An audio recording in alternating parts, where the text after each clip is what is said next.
Hello, mysterious person behind the screen. I apologise if I look a bit flustered in this. It's very hot. I'm recording this on the 1st of June and the UK is going through a bit of a heat wave and it's very, very incredibly hot, so I hope this video isn't going to be a total mess. It is kind of frying my brain a little bit, but nonetheless we'll try and get through. This is the collection update for the month of May. And yeah, picked up a few cool stuff this month, a few books, Blu-rays, 4Ks, so let's get into it. Now, if any of you are subscribed to Dimmy, the wonderful Miss Dimmy Looming, she did a video a few years ago about the worst Doctor Who book ever written, and it was the How to Be a Time Lord, the official guide. So I bought it.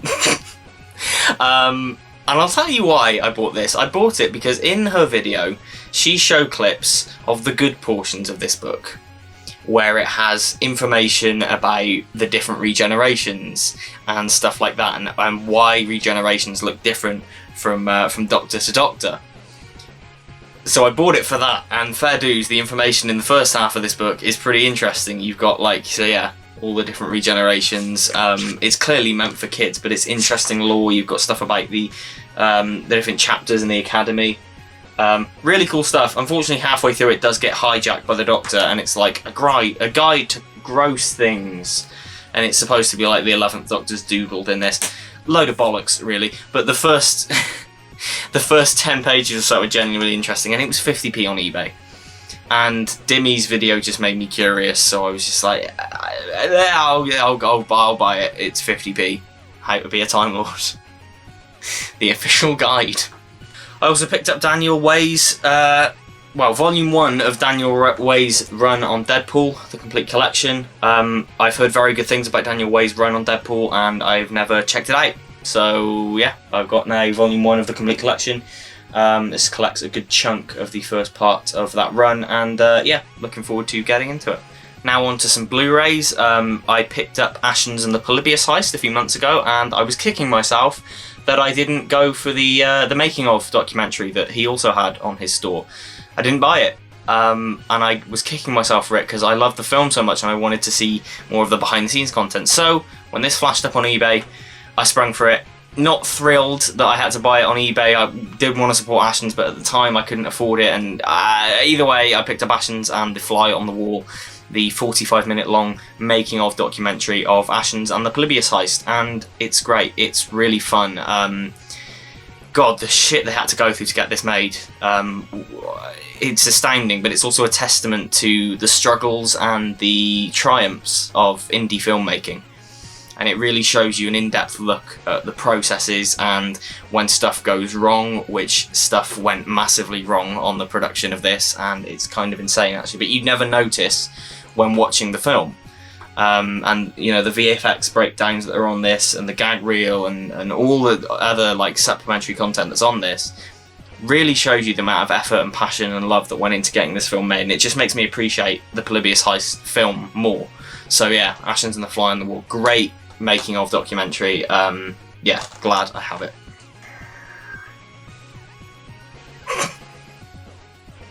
Spider-Man on Blu-ray. I am a walking parody of myself, and I love it. It's got a different cover to the other Blu-rays I have. It's the 2007 release when it first came out, and I love this poster so much, and I didn't have this edition, and shut up. It's Spider-Man on Blu-ray. I picked this one up from CEX, Superman Man of Tomorrow on Blu-ray. This is the first in the new line of the DC animated films. They rebooted with this, and you can tell because they're doing this cool thing now with the slipcovers, where this is starting to look like a picture, and the upcoming ones are going to continue this picture. So I figure it was a good time for me to get back on the DC animated films and really start collecting them again from this film. And I haven't seen it yet, but I've heard good things. I've heard it's a nice like reboot of the continuity, and yes, I'm going to be buying them as they come out. I think I need the ones that have already come out are this, Batman Soul of the Dragon, and Justice Society World War II. And then we've got the Long Halloween parts 1 and 2 coming out later this year, which I'm really excited for. So yeah, I'll definitely get those other two soon to kind of complete the collection so far. And I really like the uniform spines that they're clearly going to do with these. So yeah, Superman Man of Tomorrow. Now this next one wasn't cheap. This was a bit of a silly purchase, bit extravagant, and I bought it because This is a show that I've been binging the last 2 months with my family. I was always very resistant to watch it because it is a remake of a British show, which never usually goes well. And it's so popular and is so prevalent in pop culture that its legacy just put me off. And I watched the first season, didn't care for it. Watched the second season, then the third, then the fourth, then the fifth, then the sixth, and so on and so on, and I loved it. I fell in love with it. What am I talking about? The Office, the complete series, the US Office, the US remake of The Office. What a fantastic, fantastic show. Where to begin with it? I mean, this show is just... it's perfect comfort viewing, really, isn't it? You can just pop The Office on and just chill out and just laugh and laugh and laugh like crazy, because it is just such a it's so well written and the characters are so well defined and it commits to the aesthetic that it's building, and it's just so funny. And as I said, I was resistant because it's a remake, and I'm not even a huge fan of the UK Office. I like it, I own it. But I'm not like this uber fan, like die-hard fan of it. I was just resistant to it because US remakes of British shows don't go very well. But I love this show. So this set is only available in America, this Blu-ray set, unfortunately. So I had to import it, so it was even more expensive. But it does include, I don't know if you can see that, all 9 seasons, tons and tons and tons of bonus features, hours of deleted scenes, and they're not exaggerating that. The deleted scenes, you could spend an entire day watching the deleted scenes of The Office and not even make it past through season 5, because there's just so many of them. Extended episodes, commentaries, bloopers, webisodes, interviews, featurettes, music videos, original digital shorts, cast audition tapes. There's so... you name it, it's on here. It ports over everything from the DVDs, and I might as well show you. It's a very nice compact set. All the seasons are nicely laid out in their own keep cases. It is region free, so if, like me, you want to own The Office on Blu-ray, spring for it if you can find it for a good price. I splurged, and it probably wasn't a good idea for me to spend this amount of money, but yeah. So season 1 of The Office, not the best. Season 1 really does just kind of copy the UK version. It's 6 episodes where it's really trying to find itself, and the first episode is just a word-for-word remake of the original pilot. But luckily, season 1 clearly was a success, and it meant that because it was only 6 episodes, they could learn, and they came back with season 2, and it was fucking phenomenal. They had changed up the formula. They'd stopped trying to make Michael Scott look like David Brent. They had catered it to an American audience very well, and by the end of the season, I was like, yeah, I like this show now. And by the end of the 3rd season, I was like, yeah, I fucking love this show. This season, The Office just gets better and better and better as it goes along. So this is season 3. Again, all very uniform and nice. 4 discs per season, 25 episodes a season, I think it is, around that. Pretty long seasons, but season 4, which was slightly shorter because of the writer's strike. Absolutely fantastic stuff. Just and the character work is so...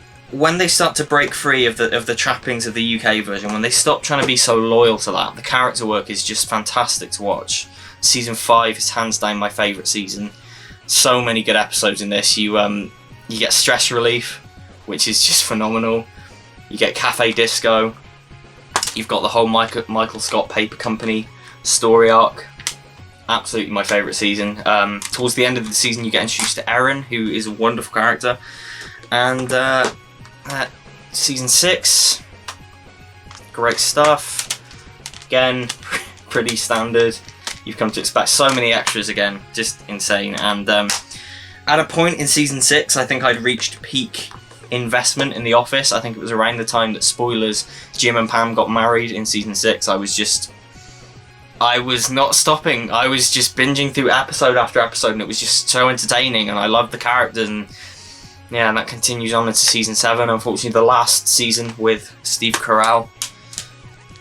Very sad when he left, but he left in a very good way. Very great exit for Steve Carell. And you know, everyone had warned me that seasons 8 and 9 were shite. They'd warned me in season 8 that the last 2 seasons without Steve Carell were awful. Didn't see it. I still enjoyed these seasons as much as the others. Obviously, oh, this one has 5 discs. Interesting. Obviously, it's a step down in quality without Steve Carell. But season 8, like, everyone rags on season 8, but I really enjoyed it. Like, I thought that all the stuff with the Florida stuff was great. I enjoyed Robert California. I thought Nelly was cool. I liked all the stuff with Erin. It was great. And season 9, this is the season that kind of dropped the ball a bit for me. It's still good. I really enjoyed it, but they kind of ruined the character of Andy, unfortunately. But I will say the last 4 episodes of this, absolutely fucking phenomenal. Absolutely insane. Like, I binged the last 4 episodes one after the other, and I cried so much. Like, the last 4 episodes just got me. And it's a phenomenal show. So yeah, The Office, the complete series. You've got all the characters there. Wonderful stuff. It's a shame this was so expensive, but I will certainly get my use out of this because it is. It's fast become one of my favourite shows, and the extras on this are incredible, and I've been working my way through them, and they are so funny. The blooper reels are hilarious, and the deleted scenes are great, and the webisodes. I've still got a lot of Office to get through, so although I have been exhibiting withdrawal symptoms, it's not so bad. So yeah, The Office, the complete series on Blu-ray. And last but not least, I picked up a couple of 4Ks. This one is in great condition. It was from CEX, but X-Men, the 3-film collection, the original X-Men trilogy. I wasn't going to give Bryan Singer money, so I'm glad I got it secondhand. Although Bryan Singer, the dodgy stuff that's come out about him, those first 2 films, these first 2 X-Men films, are genuinely really good, especially the second one. I think the second one is a fantastic film. Third one, well, we know what happened with the third one, but yeah, pretty nice set.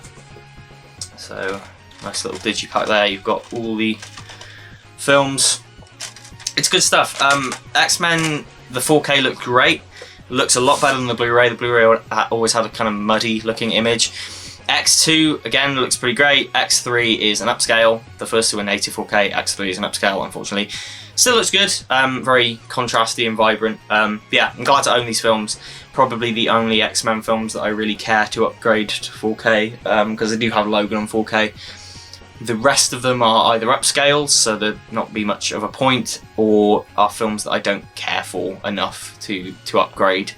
So yeah, I think this will probably be it for X-Men on 4K. But these are very nice looking discs, and I didn't give Bryan Singer any of my money. So yeah, X-Men trilogy. And the last one, Zack Snyder's Justice League 4K. Yep, the fabled Snyder Cut that I was a big hater on, to the point like it reached a head in come to a head in September when I think they did the DC Fandom, and some of those tweets I'm honestly quite embarrassed about, because I was just like, fuck this film, it looks shit, Zack Snyder's a dickhead, and I'm honestly a bit embarrassed at what I said there, because I really enjoyed this. I really enjoyed this, and I was so happy to be proven wrong. This is easily the best Zack Snyder DC film. I still really dislike Man of Steel and Batman v Superman, especially Batman v Superman. I hate that film. I do not like that film one bit. So the fact that I really enjoyed his cut of Justice League. To quote Cordelia from season 5 of Angel, what frickin' bizarro world did I wake up in? Where I'm enjoying Zack Snyder DC film, and it's actually really good and so much better than the Joss Whedon cut that we got in 2017. Like, and I didn't even mind the 2017 cut, but the fact that we now know everything that went on behind the scenes, and seeing this really puts into perspective that Zack Snyder's daughter committed suicide, and his family was going through such a tragic time, and his film that he was clearly putting so much passion and heart into was vandalized. That's what it was. It was creative vandalism. And if you've seen the 2017 cut, you'll know how much of a compromised film it is. It's 2 hours long. This is 4 hours. So it's a lot cut out, and it's a lot more cohesive. It's a lot more emotional. And like I said, I hate Batman v Superman. But by the end of this, when we had that little kind of montage at the end with all the characters, and it's like, do this, be this, our time is now. I was getting a bit teary. I was kind of welling up. I was like, holy shit, I'm welling up over a Zack Snyder film. What world are we living in? And yeah, I loved it. I fucking loved it. I can't believe it. It was great, and I doubt my copy of the 2017 version will ever be watched again. Because why would you? Why, when we've got this, why would you? This is a UK exclusive. No other. I believe they might have got it in Australia, but we are so far one of the only countries to get it on physical media, let alone in 4K. It is spread across 2 discs because it's so long. It's disc 1 and 2. It's what, 242 minutes. It was a long one. It is a long one, and if Zack Snyder had stayed on the production, I don't. They would not have released a 4x3. 4-hour version of this film into theatres. It wouldn't have happened. They wouldn't have. It would have been 2.5 hours, 3 hours max. What this is a very polished assembly cut, and it's great. And you know what? It doesn't even matter what I think. It really doesn't matter what I think, because when the credits roll on this, and the words come up for Autumn, the dedication to his daughter, it made me realise that my vision for these characters will never align with Zack Snyder's. His filmmaking is not to my taste. But that doesn't matter. It doesn't matter what I think. Because this was a labour of love, and it was a passion-fueled project. And it was to bring him and his wife closure to a terrible, terrible time in their lives. And that's really all that matters. So, yeah. Zack Snyder's Justice League. You did it, you madman. Fair play to you, Zack. Well done, mate. When I have 4 hours to spare, I will enjoy watching this again. But yeah, that's the end of the collection update, everyone. I really hope you enjoyed it. And did you pick up anything this month? Are you a fan of The Office? Are you a fan of the Snyder Cut? Are you a fan of whatever I picked up during this video? Comment below, let me know. I'll see you on the next one. Take care now.